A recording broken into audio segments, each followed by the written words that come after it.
Urine analysis, the chosen subject is serous fluid. Here's the contact introduction page. I'll be going over 6 main points, which is what is serous fluid, why is it important, hydrostatic onionic pressure, transudate versus exudate, pleural fluid, pericardial fluid, and peritoneal fluid.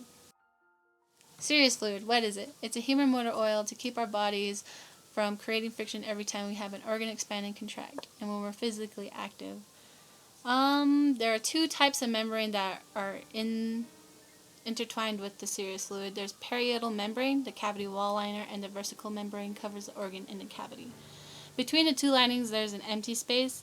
Serous fluid is providing lubrication between them. There's only a small amount present due to secretions and reabsorption, aka hydrostatic and onionic pressure. And in here I am fast drawing a portrait really quick of how it would look. There's a stomach, lung cavities, and a heart cavity.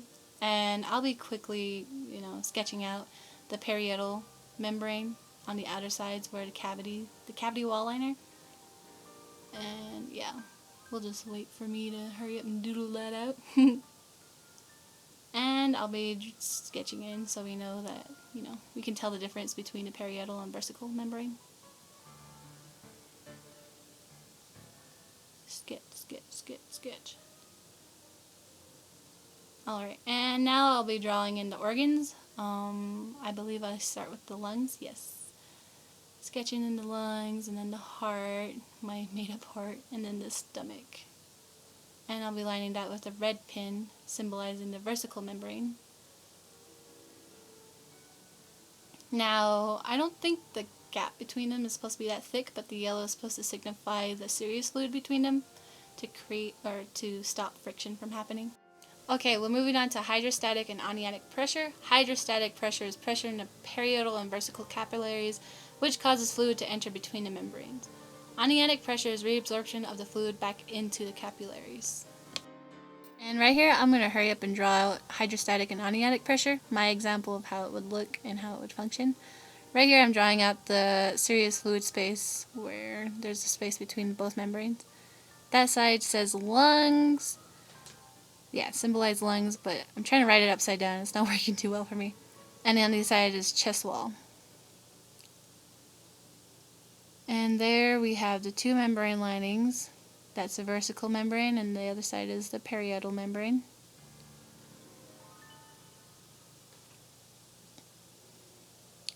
Right now, I believe...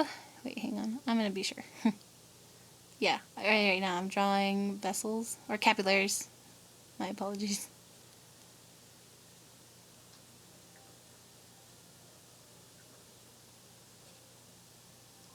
And that's a pulmonary capillary. And here I'll be writing in where it says onionic pressure. That's where most of the reabsorption happens. And on the bottom is hydrostatic pressure.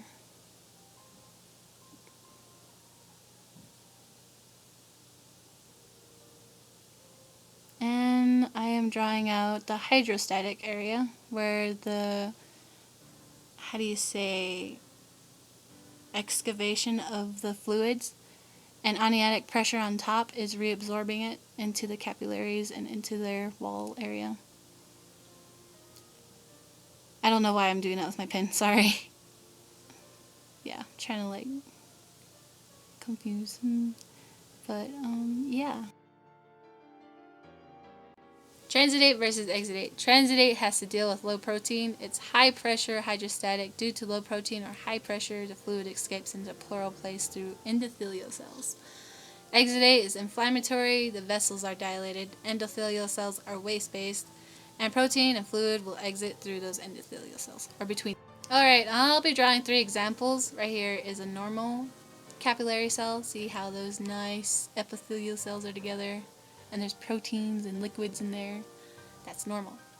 Transudate, on the other hand, has little spaces in between endothelial cells. There's some protein in there.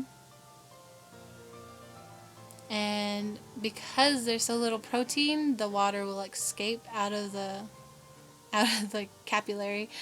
My transitate looks funky.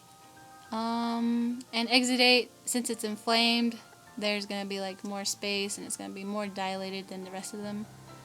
And there will be some proteins and water in there, but they will all escape.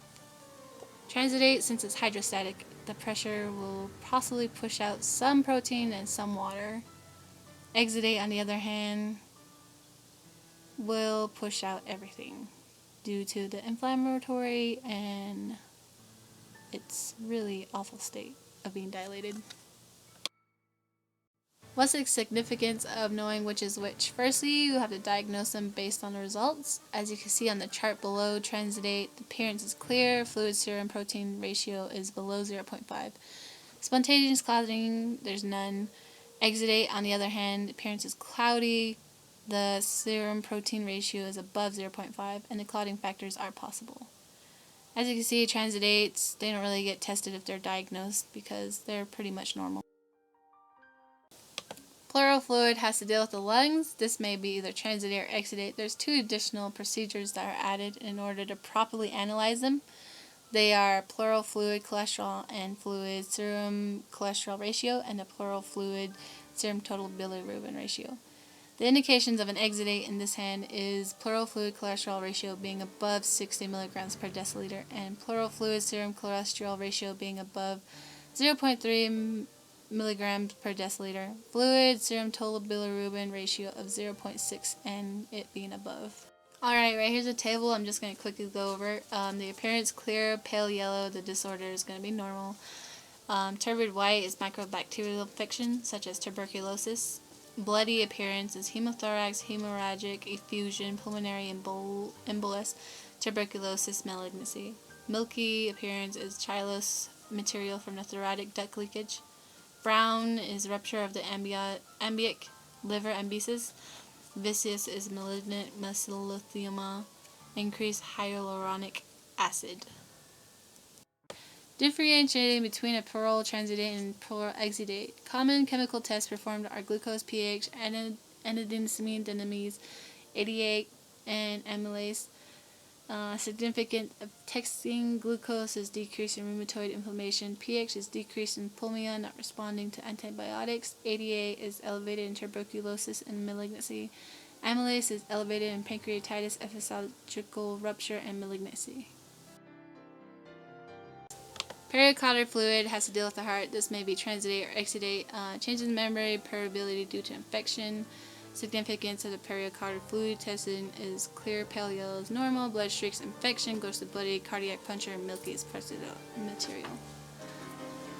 Peritoneal fluid has to deal with stomach. Transitate, exudate, also often referred to as acidic fluid cirrhosis, is caused by acetate transidates.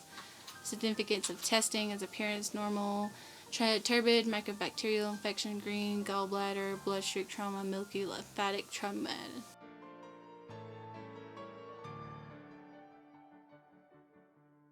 Thanks for watching.